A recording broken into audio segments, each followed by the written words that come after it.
नौकरी करना शुरू कर दूं। वैसे भी सारा दिन घर में बोर हो जाती हूँ। देखो मालती, तुम्हारे नौकरी करने से मुझे कोई ऐतराज नहीं है, लेकिन तुम्हें एक बात बता दूं, हमारे खानदान में आज तक कभी किसी औरत ने नौकरी नहीं की।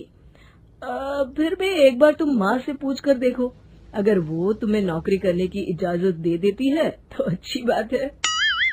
रमेश वहाँ से चला जाता है। फिर उसी शाम मालती अपनी सास के पैर दबा रही होती है। तभी उसकी सास मालती से कहती है, अरे क्या बात है बहू, आज तो ठीक तरह से मेरे पैर नहीं दबा रही। किसी ख्याल में खोई पड़ी है क्या? मैं भी तो जानूं आखिर बात क्या है। अब दरअसल वो माँ जी। अरे हाँ हाँ बोलो, इतना सोच क्यों रही हो? माँ जी, अगर आप बुरा न माने तो मैं नौकरी करना चाहती हूँ।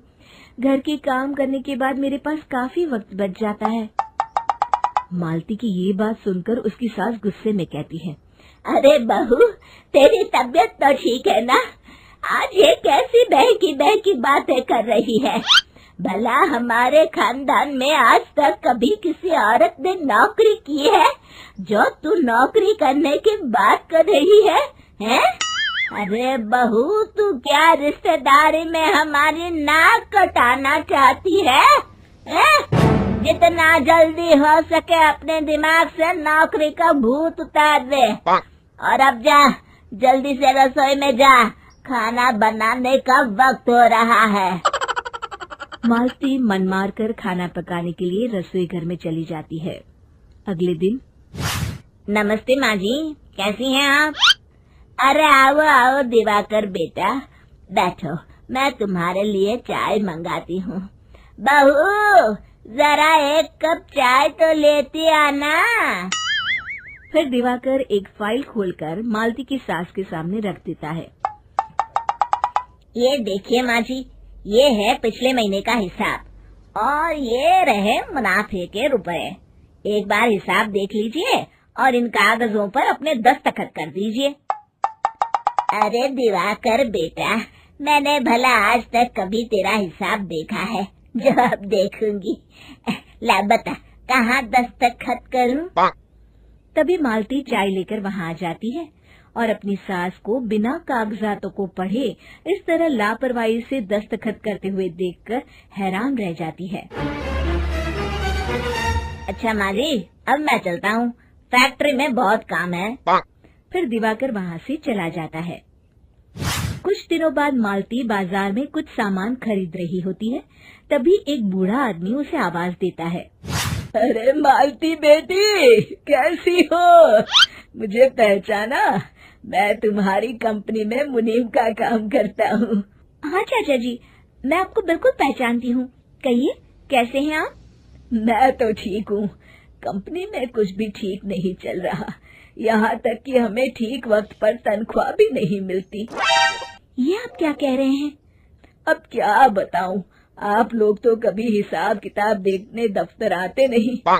मेरी मानो तो एक बार आप लोग दफ्तर आकर सारा हिसाब किताब देख लो, आपको असलियत पता चल जाएगी।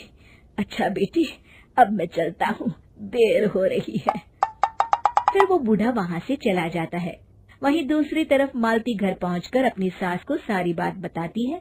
तभी वहाँ रमेश भी आ जाता है, लेकिन मालती की सास मालती की किसी भी बात पर विश्वास नहीं करती।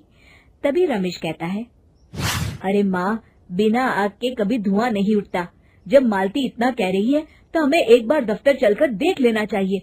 वैसे भी हम लोग काफी दिन से अपने दफ्तर नहीं गए हैं। इस तरह किसी एक आदमी के भरोसे काम छोड़ना मुझे भी ठीक नहीं लगता। अगले दिन वे सभी अपने दफ्तर पहुंचते हैं और सीधे दिवाकर के कैबिन में जाते हैं। अचानक सबको एक साथ देखकर दिवाकर चौंक जाता है। अरे माँ जी, आप सब लोग अचानक यहाँ कैसे आ गए? अगर कुछ काम था तो मुझे एक फोन कर दिया होता, मैं आपके घर आ जाता। तभी मालती की सास कहती है, अरे दिवाकर बेटा, आज मैं हिसाब देखने दफ्तर आई हूँ, जरा मुझे पिछले 6 महीनों का हिसाब दिखाना तो बेटा। दिवाकर घबराते हुए हिसाब की फाइल मालती की सास को देता है। मालती की सास फाइल लेकर मालती को देती है और कहती है, ले बहू, देख ले हिसाब। मालती फाइल को बड़े गौर से देखती है और अगले ही पल उसे सारी गड़बड़ी समझ में आ जाती है। वो अपनी सास से कहती है, माँ जी, मुनीम चाचा बिल्कुल सही कह रहे थे। हमारी कंपनी में पिछले 6 महीनों में जितना मुनाफा हुआ है, हमें उसका आधा पैसा भी नहीं मिला। यूँ समझ लीजिए कि 1 रुपये में सिर्फ चवन्नी ही हमारे हाथों में आई है। मालती की बातें सुनकर मालती की सास गुस्से से दिवाकर को पूछती है, क्यों दिवाकर, मेरी बहू जो कह रही है वो सच है? दिवाकर समझ जाता है आज उसका भांडा फूट चुका है। वो गिड़गिड़ाते हुए कहता है, मुझे माफ कर दीजिए माँ जी, मैं पैसों के लालच में अंधा हो गया था। अरे वाह दिवाकर, तू तो 1 नंबर का चोर निकला। इतने दिनों से मैं तुझ पर आंख बंद करके भरोसा करती रही और तू मुझे ही चुना लगाता रहा। अभी के अभी निकल यहाँ से और दोबारा अपनी शक्ल मत दिखाना। दिवाकर वहाँ से भाग जाता है। मालती की सास मालती को शाबाशी देते हुए कहती है, बहू, आज मैं समझ गई कि पढ़ाई लिखाई हमारी जिंदगी में कितनी जरूरी है।